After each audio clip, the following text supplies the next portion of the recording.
Hey guys, welcome to Beyond the Warriors. I'm the Naked Athlete and this is what to eat on race day.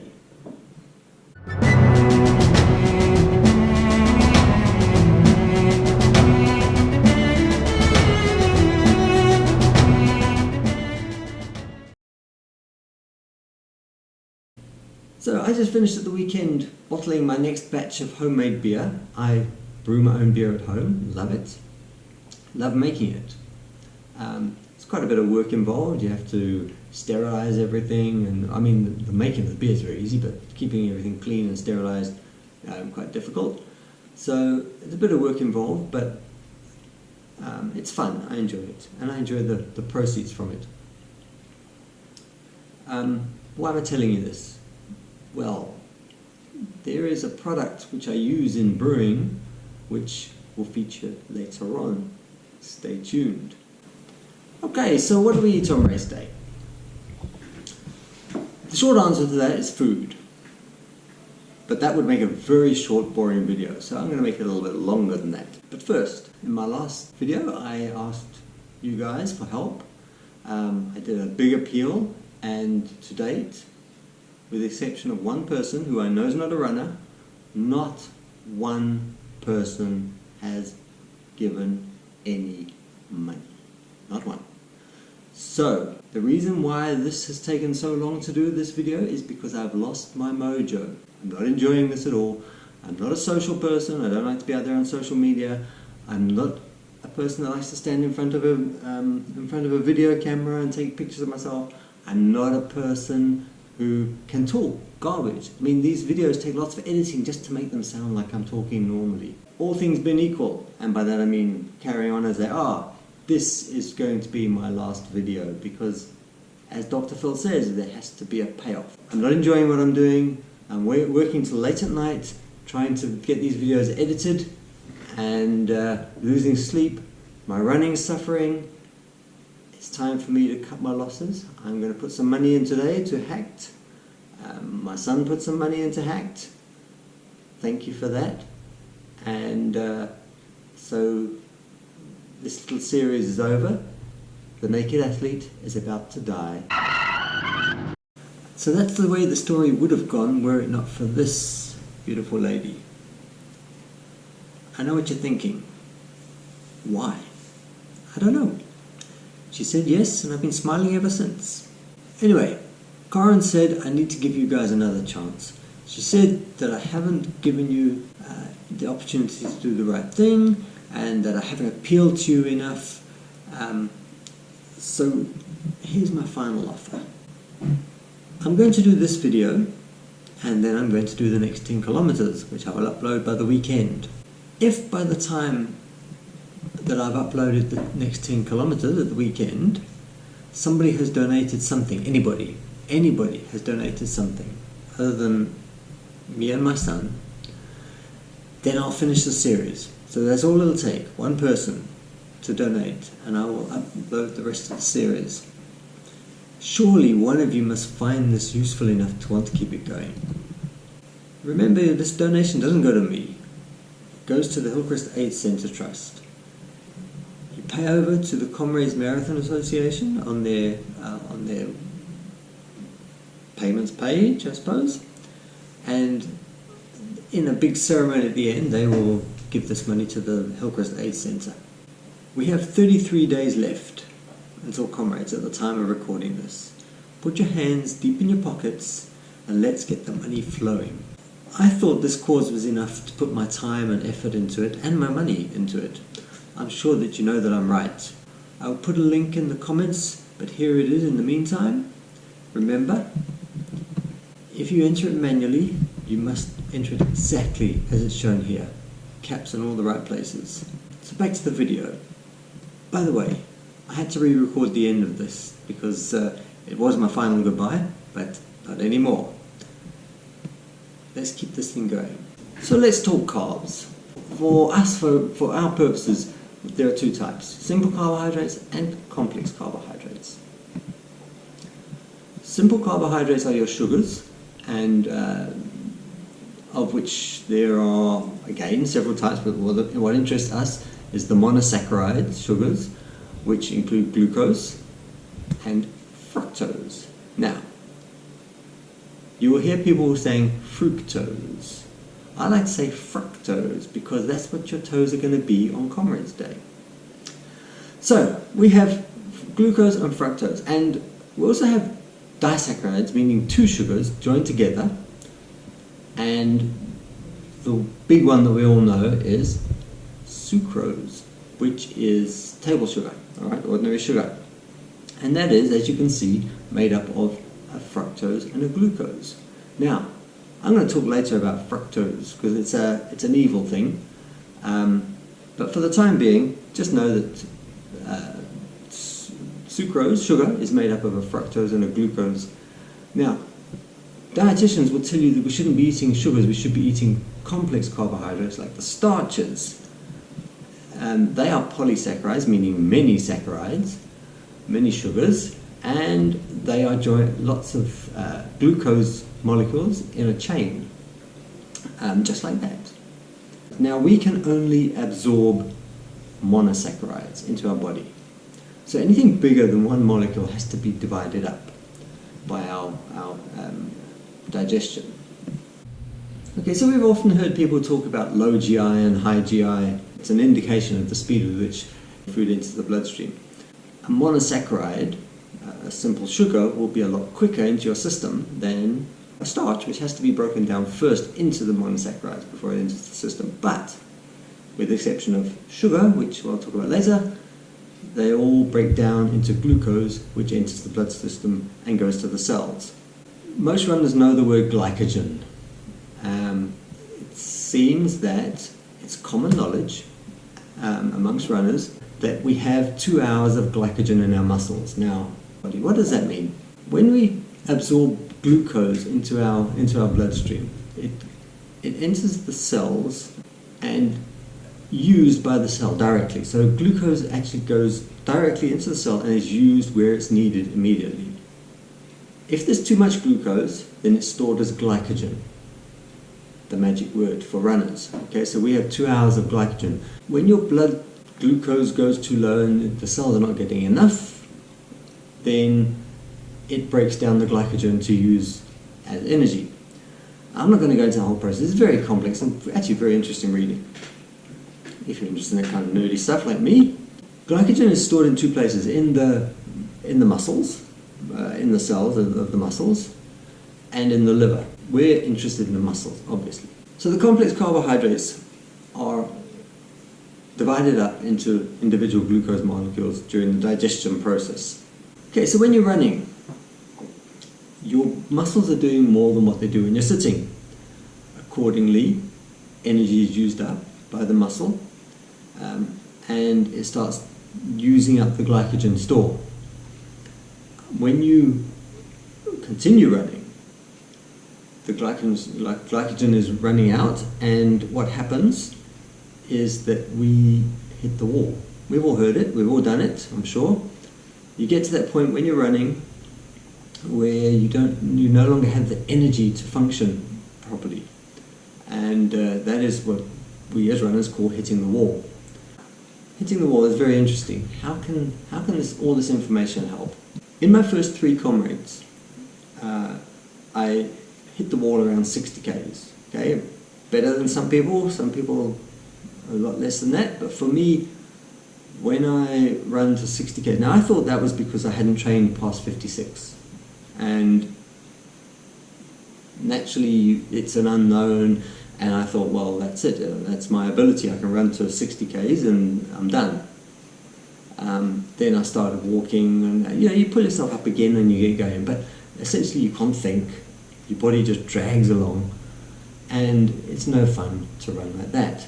So in 2018, on the down run, I changed my tactics and I ate from the beginning, went to the start line with a bunch of sweets in my little pocket, and I started eating early.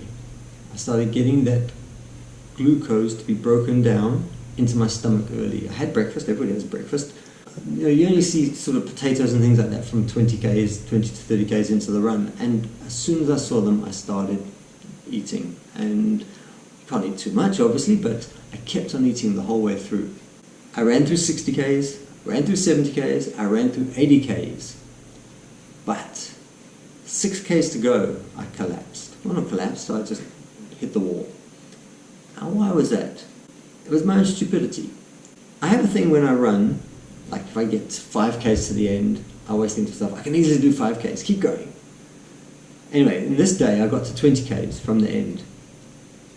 And I was going through Pinetown, and I thought to myself, 20 Ks to go, I can do this before breakfast. And I stopped eating. And that was stupid. Obviously you can't run 20 Ks before breakfast after running 80 Ks.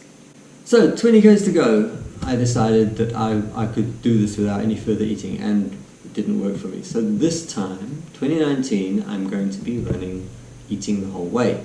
But I have an added weapon this time, and that is my gels that I've made. Now I've tried over the last few years to perfect these things, and I've finally got the gel that works. Now the problem with hitting the wall is that everything you put into your mouth takes time to digest. And if you look at this this chart here, you'll see that things like oranges and bananas and that sort of thing take 30 minutes to digest and get into your system. Apple takes 40 minutes. Tomatoes, 30 to 40 minutes. Leafy vegetables like kale and Brussels, and you know, who eats those? 40 to 50 minutes. No, I do. I love those. Carrots, 50 to 60 minutes. Potatoes, those potatoes you eat, you need to eat them 60 minutes before they start working. Oats, 90 minutes. And of course, if you really feel like a bunch of peas, 2 to 3 hours to digest. All that is very useful information, because now you know you can plan ahead, you can plan your depletion ahead of time. Okay, so when you have breakfast in the morning, have a good bowl of oats. But know that once you hit the road, you're going to need more. So the question, what to eat on race day, to me is anything carbohydrates, and continually, from beginning to end. Now towards the end, you're going to find some things don't taste the same as what they did in the beginning. They are difficult to swallow. The sweets and chocolates I battle with. I actually don't eat them at all. Beer, really good, really good. It tastes marvelous. So if you have someone along the way, I wouldn't drink too much because alcohol dehydrates you. But if you have someone along the way that'll hand you a half a beer, go for it. It's really good. So back to what we were saying earlier. Our body's crying out, not for peas, obviously, when we're running. Our body's not crying out for oats or beer. Our bodies are crying out for glucose, and that is useful information because it leads to a hypothesis. Hypothesis number 2 is, if your body's crying out for glucose, don't give it caramel. And this kind of makes sense because sugar has to be broken down further. You want something that can be taken directly into the bloodstream, like glucose. So all these gels and all these little bars and all that sort of thing, all loaded with sugar and complex carbohydrates, ideal for running, not ideal when you hit the wall. They're also very sweet, and I find, for me, very difficult to swallow as you run past the 40k mark. So I've created something which I will now show you, and that is my own personal gels. Right, so here we are in the kitchen. I'm going to show you how to make my gels. Very successful they were. Let's have a look and see what you need. Coconut oil, gelatin, a jug, table salt, orange juice, and this. Now, as I said to you earlier, I made my own brew. There it is. What has that got to do with running? Well, I use dextrose in brewing. I buy it from there, from Beer Bros, and rather than 18 Rand for 150 grams, as glucose. Dextrose is chemically identical to glucose, whatever that might mean, and it's 60 bucks for a whole kilogram. So go along to their website and buy yourself some dextrose. They'll send it off to you and you can use that. Okay, so I've got my kettle boiling over there. Okay, so before we start, we're going to measure out 150 mils, because that's what we're going to make, about 150 mils. And we just want to measure how many of these gels we're going to make with 150 mils. Okay, so we can get 8. We'll get 8 gels from 150 mils. So that's what we've got to work on. Right, so we're going to use the coconut oil just to grease around the edge of each of these 8 ice things. Then they won't stick, they'll be easier to get out. Right, so that's all you need the coconut oil for. Any oil will probably do. We're going to measure 100 mils of hot water. Right, the water just boiled. A spoon of glucose or dextrose for each gel. Stir that up.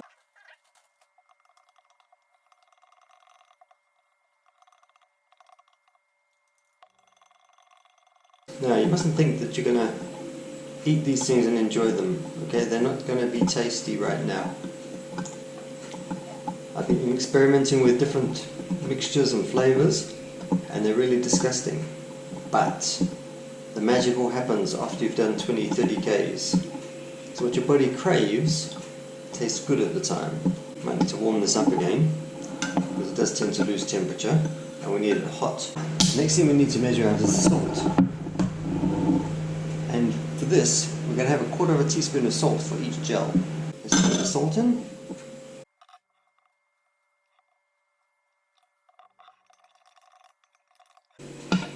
Right.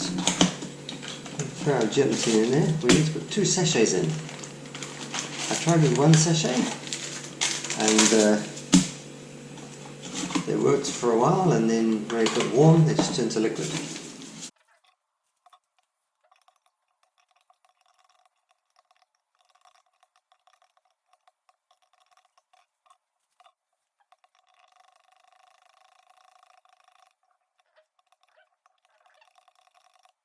While we're waiting for that to warm up, another use for dextrose is after you've had a long run and you get back and you're tired, 1 spoonful of dextrose in a glass of cold water, 1/4 teaspoon of salt, better than rehydrate. Really good. Right, to cool that down, a little orange juice. That also gives it an acidic, a bit of acid, so that after 30 Ks it tastes a lot better.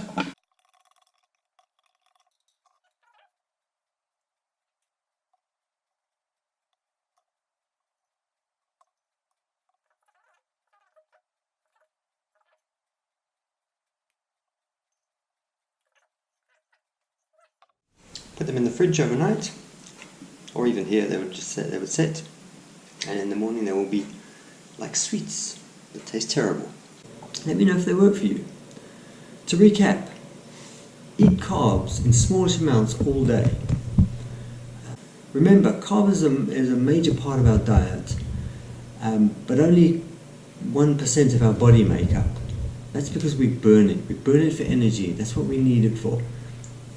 When you get out on that road, you'll need that energy. Eat it, small amounts, all day. You can catch me on Facebook and Twitter. Here's the thingies, whatever they're called. Don't forget the link, http://bit.ly/Dave Norton. Go there right now. Right now. Right now. Show me that you see some value in what I'm doing. Don't let me do this for nothing. Go to your families, go to your employers, go to your friends, let them know about this worthy cause. Remember that you're not paying me, you're paying the Comrades Marathon Association, and they will pay it over to the Hillcrest Aid Centre Trust. In turn, they will get that money to those that need it. By the weekend, or probably early next week, I will be uploading the next 10 kilometers 48 through 58. Please guys, let this not be in vain. Make it worth my while to continue. See ya.